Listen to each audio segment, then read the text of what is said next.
Hey, Matt, I guess I'll kind of just start with the question everybody probably has is, how did this come about? How did it all happen? How did it all come together to where you could join the Virginia football team? And if you can't hear the question, I'll repeat it. It's how did this all come about? How did Matt first join the football team? Yeah, I appreciate the question, and for all you being here, first of all, this is wild just to be sitting up here. I feel a little bit like Ted Lasso in season 1, so this is fun. I put on my announcement, if that's what you want to call it, my tweet, 16 years in the making. It really has been that. I first picked up a football after my high school soccer season. I'd never played before, just had seen people kick on Saturdays and saw people missing and making it, and I said, okay, how hard is it? Found out very quickly it is quite hard. And so I kept doing it on the side. I always saw it as one of those things like going to a golf range that you can go out, just have a ball and a field, and you go kick by yourself. You don't need anything else. So I did that kind of on the side my first year or so at UVA as an undergrad, and realized I was okay at it, enough that I felt comfortable using YouTube. This was back when YouTube was in its infancy, that, finding a few videos that kind of taught me how to kick and watching the pros, and tried out my second year at UVA.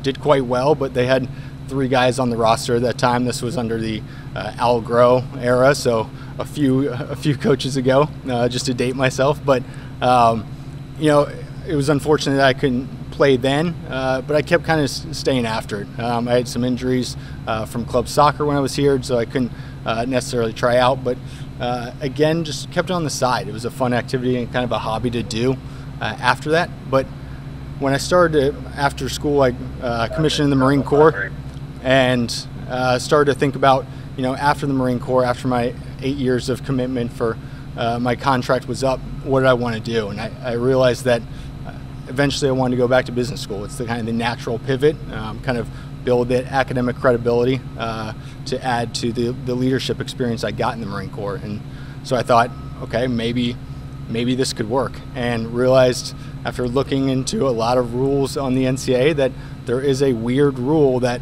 essentially your eligibility clock freezes when you go active service, very similar to a religious obligation that many students use.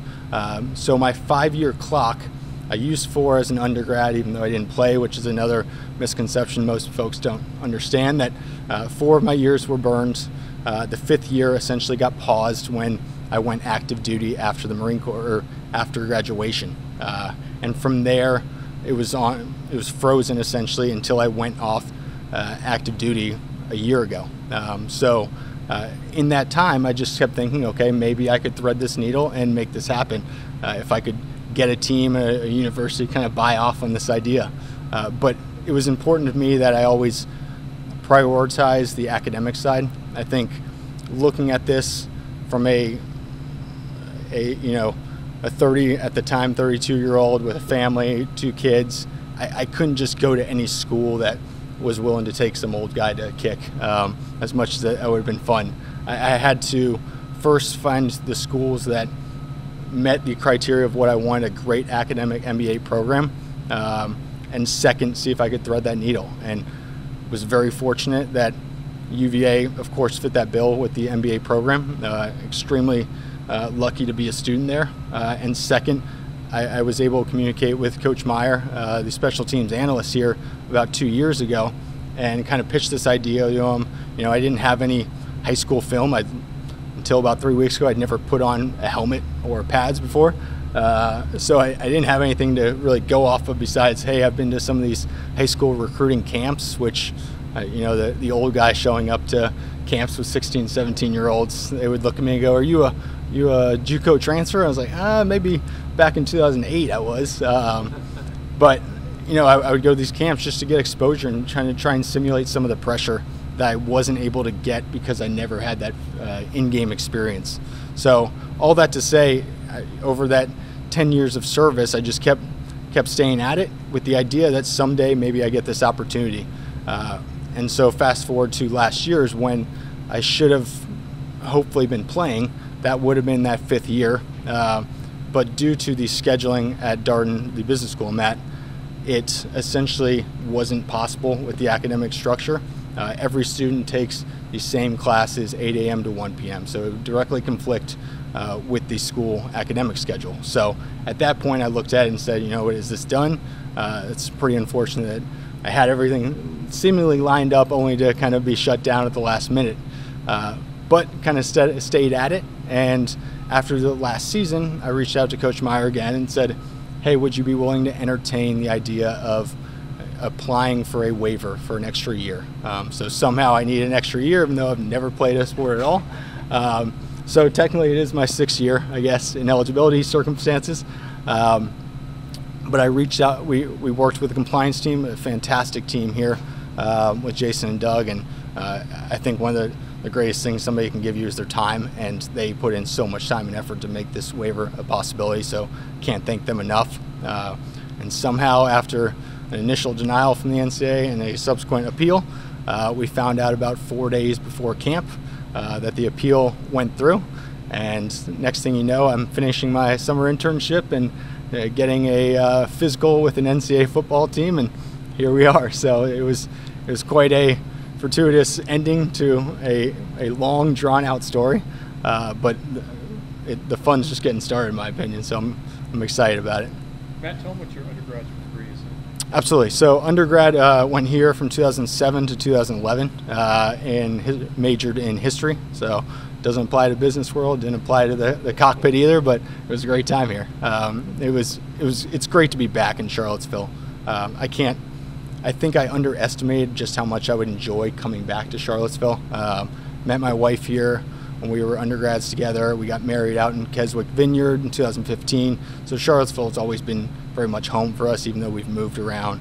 I moved around as a kid, with dad in the military, moved around as an adult, but there's always been a part of me that's been in Charlottesville. So I think that first drive back up on the grounds, taking our daughter and walking her around the same spots we would frequent as students, it's been very surreal to be able to be back and for this whole story to kind of culminate back where we have so many great memories. Jermaine, go ahead. First of all, as a military veteran myself, an Army vet, I want to thank you for your service, sir, for that. Likewise, sir, I appreciate it.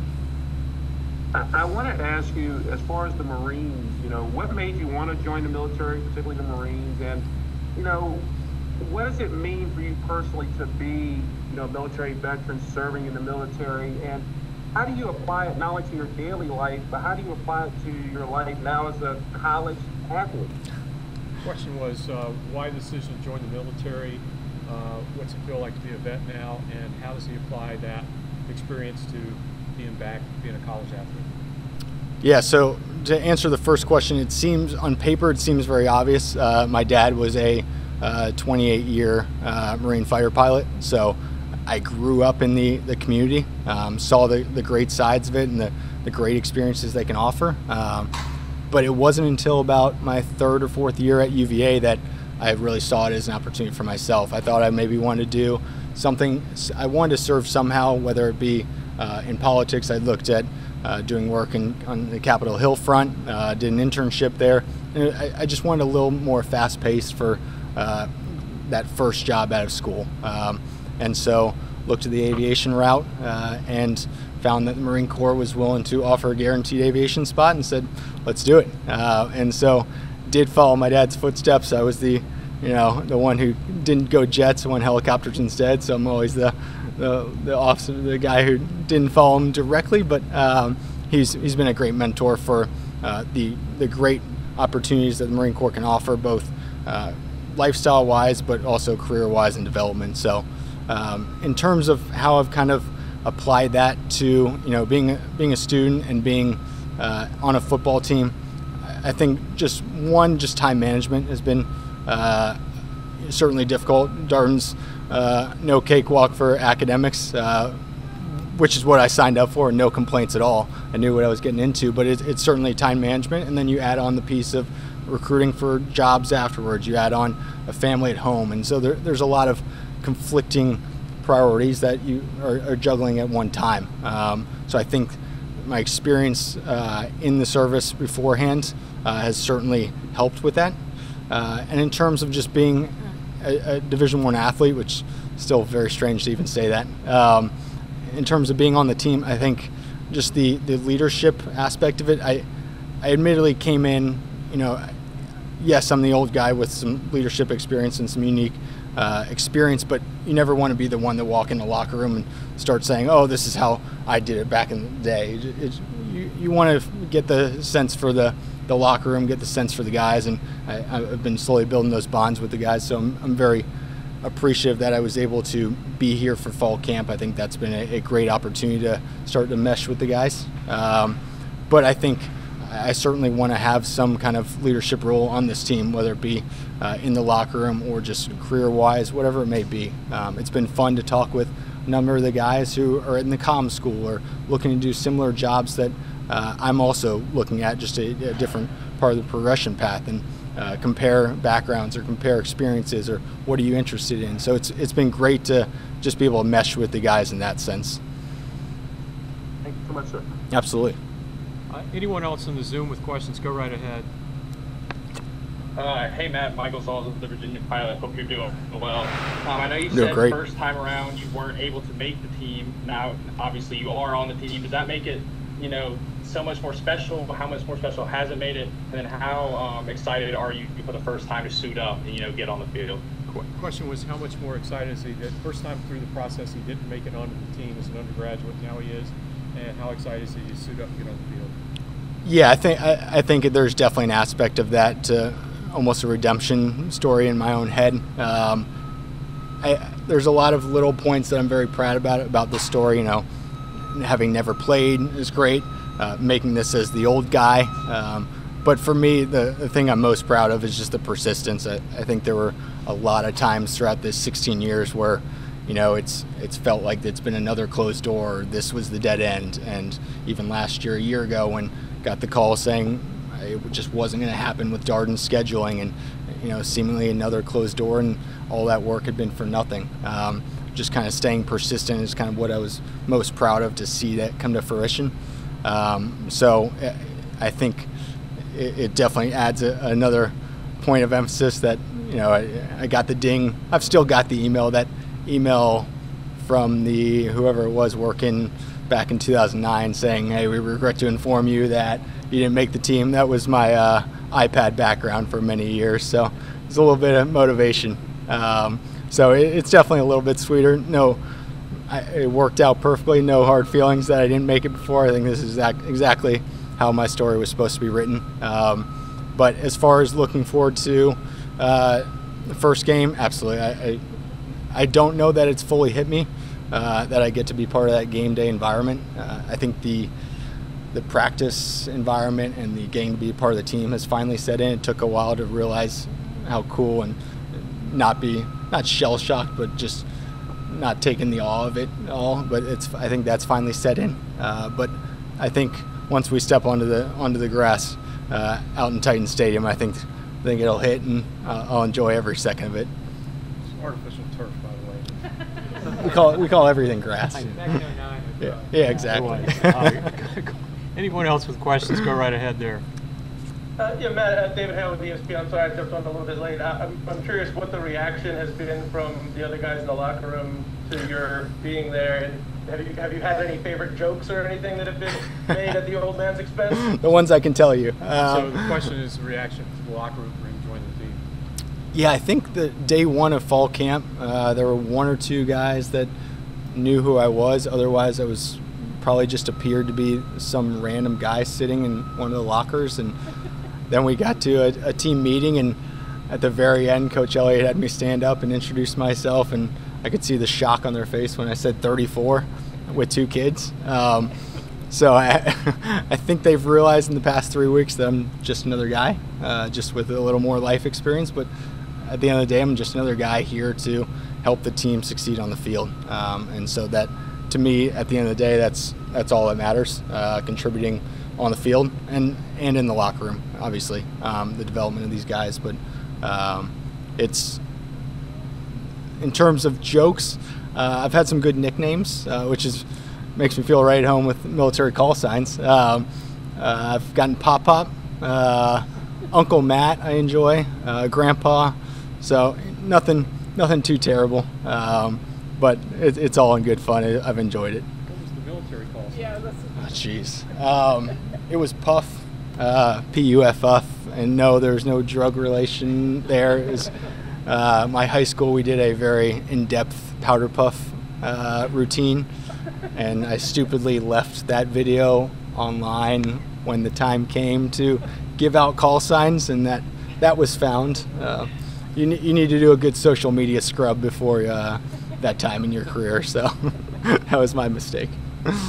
Sure, Caroline can give some better call signs. David or Greg or Jermaine or Michael, anybody else, any other questions for Matt before we go to those in person?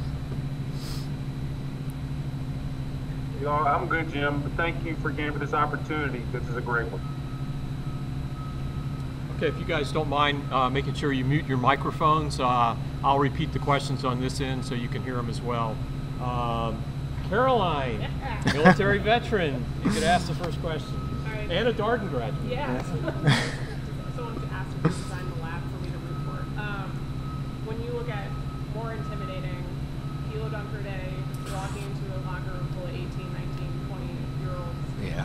And what has, when you talked about their reaction, has there been any teammates now that have just been picking your brain about what it was like to be an aviator? Because I feel like that to be very uncommon for them to play alongside someone that can go into that. So the question is any of his teammates currently asking him questions about the experience of being an aviator?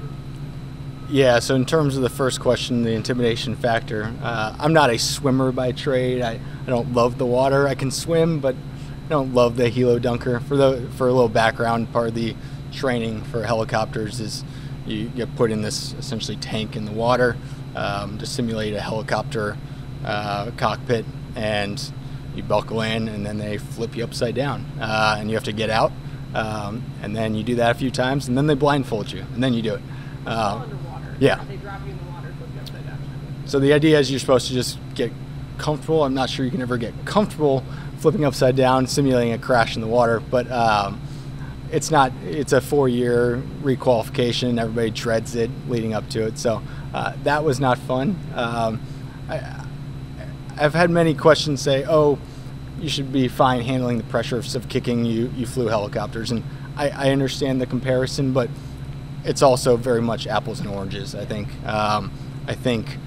there are certain tools and techniques you can use and translate well. The compartmentalization, understanding that hey, I got to focus on what I'm doing, block out all the noise, whether it's radio chatter or fan noise. But I won't lie and say the first time I went to a kicking camp that I didn't get rattled a little bit. I felt the nerves, and that kind of made me mad that I was, as a 30-year-old was letting nerves of some 16-year-olds or simulate pressure get me rattled. So I started looking more into sports psychology and reading a lot of books on tennis and golf and the mind games of sports and that individual sport. And so I became very invested in that because I wanted to, when I got here or whenever this opportunity came to fruition, I wanted to be as ready as I could be. And so I've certainly dealt a little bit with nerves here and there, but I've learned to compartmentalize a lot of times from that training. In terms of folks asking me questions, I think some are more hesitant to ask questions. Some have certainly asked, what was the scariest moment, or when did you do this? And I'm happy to share. I just never want to come off as the guy who's, oh, this one time I did this. You never want to be that guy. So I'm happy to share when guys ask me questions or want to hear some kind of story, but I try and keep the life lessons to the appropriate time. I'll just open up questions, but if you can introduce yourself and your organization for Matt, that'd be great. What's weird is I think I follow everyone on Twitter. I've done it for years, but now I'm on the other side of this, so this is fun. Ann Parker? Yeah, Ann Parker Coleman runs CSIT. Yep, follow her. Don't follow me on Twitter. I do. I was just going to ask you, your kids might be too young to kind of understand exactly what's going on, but as they get older and they kind of look back on this, what do you hope that they learn from you doing all of this? Yeah, it's a great question. I think it's being here and getting settled. It's something I've thought about a lot in terms of how lucky I am to have them for these moments and have these pictures down the road. Obviously, they won't remember if we got a 3-year-old daughter and a 9-month-old son. But to be able to then down the road show them, hey, here's you and Dad doing this is going to be pretty special, because no college I guess now one college student gets to do that, but the average college student does not get that opportunity. So that's been extremely special, and I'm excited to have those moments this season. In terms of what I hope they kind of learn from it is just the persistence factor. I've had plenty of people along the way say, no, you couldn't do this. I said, why not? Well, it's never been done. Well, that's not an answer. And so the number of doors shut along the way, I hope that kind of message of, go out, if you got a crazy dream, go after it. I know it sounds very cliche to say, but I'm living proof, and I hope they will see that when they're older. Mike Barber, Richmond Times-Dispatch. I'm curious what you share about your time serving. What was that time? Where were you? And any details and stories that you want to share? Yeah, absolutely. So I spent the majority of my time out in San Diego. I was stationed at Camp Pendleton out there.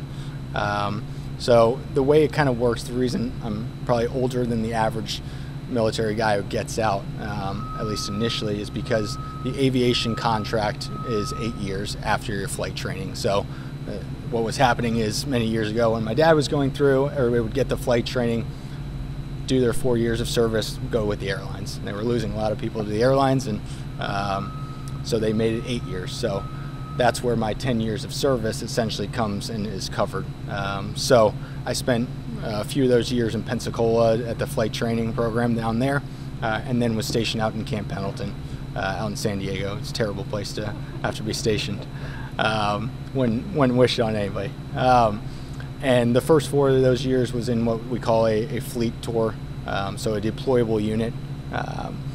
It was kind of on the tail end of OEF and OIF, so I never saw combat there. And people ask me, are you mad you never saw combat? And it's kind of a difficult question to answer.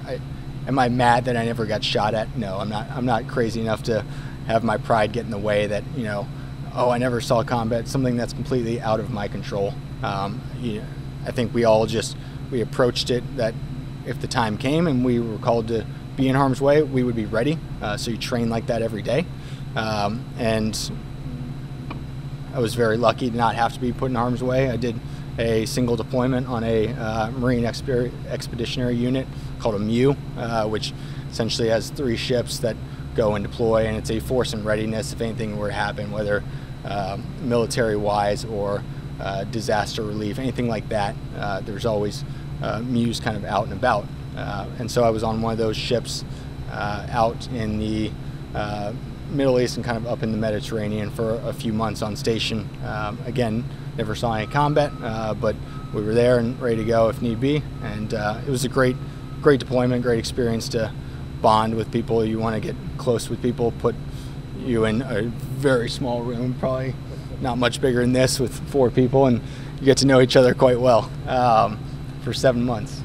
Great time to work out when you're sailing across the Pacific. It takes about a month to get across, so a lot of random TV shows to watch at night. So in terms of after that, I was a flight instructor, so just kind of moved hangars down the flight line and was a flight instructor for the new men and women who were learning to fly the Cobra. And so that was easily the most enjoyable part of my career, just the ability to mentor, kind of not just teach them the stick skills of flying, but the mentorship side of things, of both as a Marine officer, but also thinking critically. If you've got this emergency, what's the first step you're doing? Yes, you're doing these emergency procedures, but what's the second and third order effects that you need to be thinking about, and kind of teaching that, and kind of amending your teaching style to each student is very different. You have about 2 hours in the cockpit to figure out how that student learns, and some picked up on the style better than others, but it was a great way to end my career. What did you fly? It was the AH-1Z Cobra. So most people are more familiar with the Apache, which is a similar style helicopter. It's a 2-seater attack helicopter that the Army uses. The Cobra is very similar, just made by a different manufacturer. You want to tell about the football that accompanied you on this adventure? So, 7 months on a ship, I didn't want to go 7 months without kicking a football. So my squadron mates probably thought I was crazy, but I brought a football on the small ship we were on, and Anytime we were out at port, which was, I think it's 7 months, we were probably in port for 12 days, so a lot of time at sea. But anytime we would get out in port, I would bring the ball and see if I can, kick a little bit. And had a few opportunities. We ported in Thailand when we did a cruise on some of the islands, and I had the football and was able to kick on some random island in Thailand. We stopped in Jordan on our way back. I know that doesn't seem like you're coming on your way back from anywhere, but somehow it's back if you look at a map. And it was a really cool experience because we stopped in a Jordanian port. I'm out on this random turf soccer field just kicking a football, and a few Jordanian soldiers walked by, and I don't speak Arabic, they don't speak English. They kind of looked at me and smiled and laughed and pointed at the football and saw me kicking, and they went and kicked it. And so it was just a very cool sports moment and kind of cultural moment to have that, not being able to speak the same language. They just had that moment, probably had never seen a football in their life, and here they are kicking it with me while I'm getting ready to do this crazy dream. So it was little moments like that were very special. JerryRadcliffe.com. Follow you as well. Same here. What was it like working with Nick Novak? What did you learn from him? How did he help you? And what did you take away from that whole experience? Yeah, Nick Novak has been a great mentor and a great teacher. So he obviously had an amazing career up at Maryland. Not a huge Maryland fan, he knows that. But he's been fantastic. He actually reached out to me, saw a posting of me kicking probably 2017, and reached out to me and said, hey, I'm in the area. He had just finished up his professional career and said, hey, I would love to work with you. And so I did a number of sessions with him throughout the years, and he's been a fantastic mentor and teacher on the field and off. I think he has a lot of great ways to fix little tweaks or little issues with form. Again, I'm never played before. I'm a soccer player, so plenty of bad habits to break. And he's been able to fine-tune those. He's been able to talk to me about the mental side of the game. It's been fun to text him when little moments come up throughout this process of, hey, the waiver went through. He was one of the first people I text. So he's been a fantastic guy. And weirdly enough, San Diego is a hot spot for NFL free agency for kicking. Maybe it's just the weather, but he and John Carney are out there, and every year plenty of kickers are out there kicking. And I remember standing next to Younghoe Koo on the field. He's just in street clothes, just helping some high school kids. Next thing you know, he's now the Younghoe Koo kicking for the Falcons. So it was the perfect place to be for a guy just trying to learn how to kick better. So, but to sum it up, Nick's been a fantastic mentor and friend. Andrew? Yeah, Andrew Anspack with UVA today. First of all, do you still have that football, like that you carried with you? On the ship, I don't believe so. It was a bad rubber football. I think we got in the first port call. I think the other one was deflated, and I didn't bring a pump, stupidly enough. So it was a really bad, like, rubbery football you would get at a beach store almost. But it did the trick. I got the motions kicking around. So. What do your former squadron mates, like, what do they think of you doing this? Like they're off to their, like, what do they do now with their careers? This is what you're doing in your post-service time. So what are they thinking of what you're doing? I think they're just thrilled to see it to come to fruition. They probably heard me talk about it way too much over the past decade. It was always, hey, let's go do this. I'm going to kick. And to them, it was a thing that could happen 6 years down the road. So it's, okay, I think you've got more time to practice kicking. Let's go do whatever. But they've been some of my biggest fans. So it's very cool for all this to come to fruition and to be able to share that with them, for the folks that helped me along the way. I think that's been one of the most rewarding things, is letting them know that, like, hey, it worked out and you guys were some of my biggest cheerleaders. So yeah, some of them are still in, some are airlines, but we've still got many text chains going, and they'll shoot me random articles that have my face plastered on them, which is still very strange. but they've been awesome, great support. What do you want to do after this? Like with your MBA? When I grow up? Yeah. When you grow up at 34. Which I get. I'm sure. Yeah, a lot of. I think. What you were doing right before you came to this? Yeah, I was at a job interview, at a consulting job interview before this. So this is way more enjoyable than that was. So we'll see how that goes. So looking to do consulting afterwards. A lot of people are like, oh, that's a standard answer coming out of business school. For me, with the military background, there's a lot of things that interest me, but I don't know exactly what I want to do. I think eventually I want to do some kind of sports management or front office work, but there's no good way to get into that, and it's kind of a weird entry post MBA. So I think consulting offers the opportunity to see a lot of different industries, a lot of high tempo projects, and get to really figure out what I like and don't like. I have a few ideas what I like and don't like, but being able to get exposed to a lot of different problems, a lot of different industries very quickly over a few years is right up my alley, and then from there kind of figure out what I want to do when I grow up. To Glenn, Jackie, then we're going to take a little break and get Matt on a radio interview, and then if he's got a little time, we'll have to stick around. So, Glenn there. Matt, Glenn Hill was I don't follow you. I'm happy to follow you. Didn't know you'd be here today. I saw, I think it was on Instagram or Twitter, you posted a video of a compilation.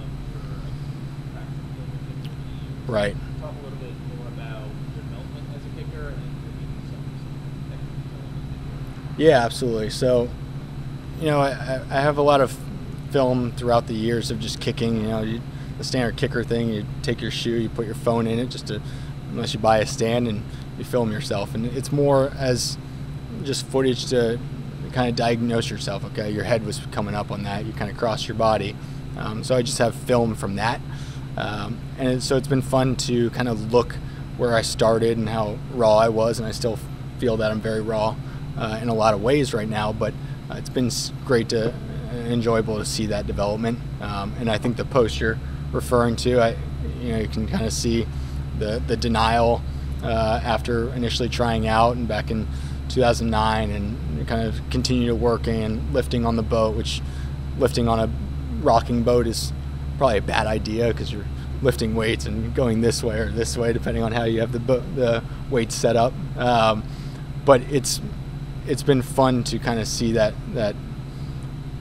a 60-second clip that I put together more just as a fun little time killer, but just to show close friends, because that's kind of all I figured would see it at the time, or some close friends, but to kind of show them where it started and where it's at right now, because again, it's been such a long process that I've had connections with so many people who have been so supportive from the beginning who we've lost touch, and now they're seeing this story pop up and they're reaching out and saying, wow, you did it, awesome, man. So it's been fun to kind of be able to see that. Yep. When you think about the iPad picture, do you still have that iPad picture? My daughter's now my iPad background, but I do still have that picture somewhere. And just a screenshot of the email, and it's the same UVA email that I have now. So I've definitely gotten the archives of things to kind of look back and smile at. I no longer have it as a motivation. I think throughout the years, the why I'm doing this has shifted a little bit. I think initially it was to prove I could do it, to go after this. Hey, I've never kicked before. Let me go learn to kick and make a team. And then kind of a few years ago, as it got closer, it became, hey, this is a crazy dream. It's getting even crazier by the year. Let me really go after this and kind of treat it like a job and a profession, and treat it as a craft rather than just kicking on the side. And then I think my kids came along, and it became the more, hey, now this is going to be part of your legacy to your kids type thing, and how can I make sure to see that come to fruition. So the why is kind of transformed throughout the years. And your wife has been with you this whole time. So that was Yes. Yeah, so you did the first round of tryouts. Yes, I don't think we met by that point. We met in our third year, but I appreciate you bringing her up because she is an absolute rock star. I think Marie, I think asking anybody to be a military spouse is a lot to ask. It's one of the hardest jobs I can think of, besides being a mother, which she's also all these things. And then after all that's said and done, I say, oh, so I have this fun idea that I want to go kick footballs. Have you played before? No, but it sounds great.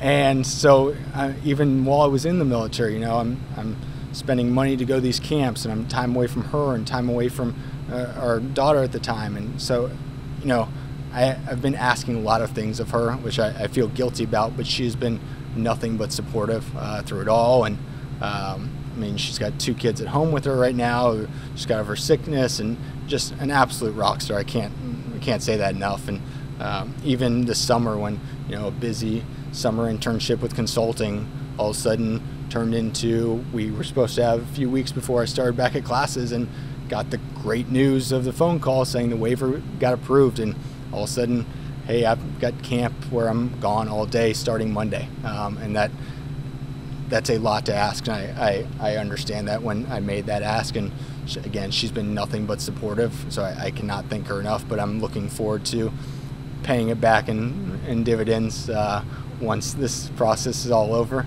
Not wishing away this process by any means, but she deserves some time back with her husband, some time with the kids here after the season.